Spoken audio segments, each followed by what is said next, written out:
Hey everybody, KMO here with another Out of My Head video. This one, I resolve, will be a short video. Here's a screenshot. You know who this guy is? This guy is a YouTuber who's got a much bigger audience than I do, but we have a couple things in common. One, we both live in Vermont.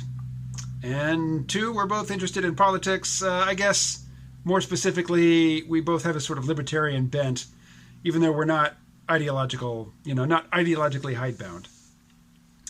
So today, this guy, Styx Hexenhammer 666, he posted a video where he gave just his impressions, just off the cuff, of the supporters of all of the Democratic candidates for president. And of course, I was most interested to hear about what he had to say about Andrew Yang. But I listened to the whole thing, and I was amused at certain parts of it. Like, he completely skipped over Cory Booker because he'd never met anybody who supported Cory Booker. And when he did get to Andrew Yang, what he said was that he thought a lot of Yang's supporters were ironic. They didn't really support him. They were just being sort of kitschy and cute about it. They were black-pilled, or so black-pilled they just wanted to get their UBI so they can have their $1,000 a month while they watch the world burn. They think it's too late to save everything. They just want a little something for themselves while everything goes to hell. I don't get that impression. I mean, all the people that I know in real life, with one exception, all the people that I've spoken to about Andrew Yang had never heard of him before I brought the topic up. And I told them about Andrew Yang, and then we had conversations about UBI and various other topics. But, the people that I know who know about Andrew Yang were first people that I know. So it's not really these people, these interactions, these face-to-face real-life interactions don't give me any indication of what sort of people are attracted to Andrew Yang. So what do I have to go on? Well, what I have to go on is what I see online. On Twitter, and I don't spend a whole lot of time on Twitter, but I did put Yang Gang, hashtag Yang Gang in my bio. And I see a lot of very, what seem to me, good-hearted people who are compassionate, and they really care about people, and they think that the UBI would help them. And not all of them are, the sort who absolutely need that money. I've heard from a fair number of people on Twitter who seem to be doing well, but who think that this is a wise policy, a compassionate policy. They support it, and, great. People who are interested in automation and technology and technological unemployment. I mean, I've been talking to people about universal basic income for, 5 years or more. And so there's a lot of people who, all they need to know about Andrew Yang is that he supports UBI. Yay. There are a lot of people, I think, who had never heard of UBI until they heard about it in the context of the Yang candidacy. And for them, double yay. Here's a guy who wants to give me $1,000 a month from the government. Sign me up. That's all they need to know. I get the impression, particularly with that odious secure the bag phrase, catchphrase, that there's a lot of people who've basically been bribed into supporting Andrew Yang. Now, I want to be clear. I do support Andrew Yang, and it's not from his Joe Rogan, interview. It's not from most of the vectors that bring in a lot of people. I listened to the audiobook of The War on Normal People a couple times through, bought the hardback, read that. I was like, wow, this guy's talking about all the stuff that I think needs to be talked about, and which most politicians don't seem to even indicate they have the cognitive wherewithal to even grapple with. He's so good about the topics that I'm invested in. That's why I like Andrew Yang. I'm dubious about UBI. I'd certainly take the money, but I don't think it's, the best policy approach, not the best on offer. So Styx Hexenhammer also said that Andrew Yang appeals to tech types. He appeals to people who think it's a good idea that our candidates should be able to do math in their head and not rely on a calculator.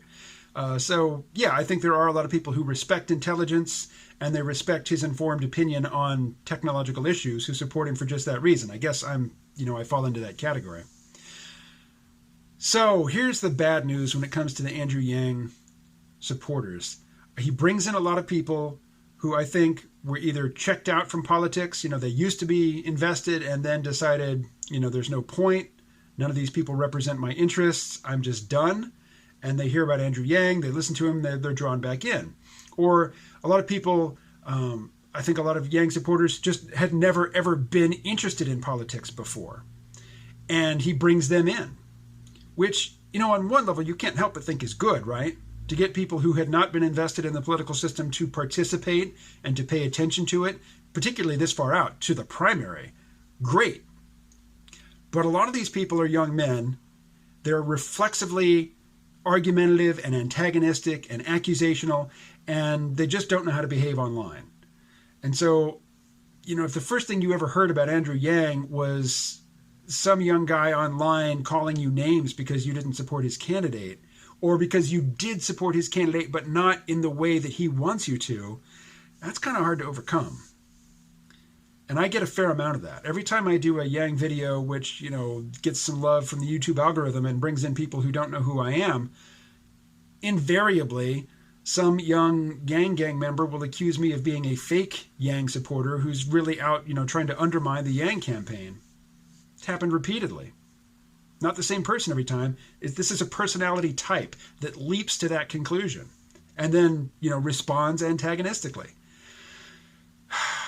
I don't know what percentage of Yang Gang members, are represented by that archetype, but you would want it to be zero.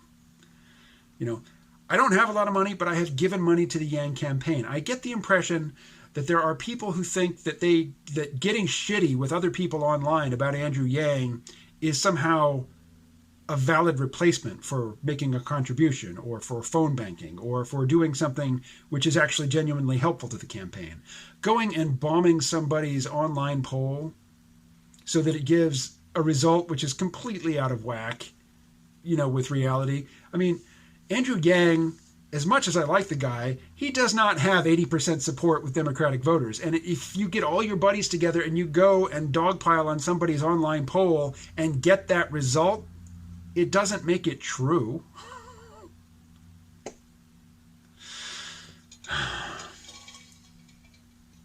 All right, going to finish on a positive note. I do get the impression that there are a lot of people who like what Andrew Yang has to say, who are willing to vote for him, who otherwise probably wouldn't participate, and who are motivated not by greed and not even by financial desperation, but simply by compassion and, a wholehearted... Patriotism has such a bad word these days, but, what is a love of your country and a willingness to sacrifice something to make sure that the general welfare is served, if not patriotism? I mean, you might call it compassion if you're dead set against, identifying with a nation state or something, but that's the good kind of patriotism. And I think that a lot of Andrew Yang supporters are motivated by that good faith sort of patriotism. Cheers to you. I will talk to you again tomorrow.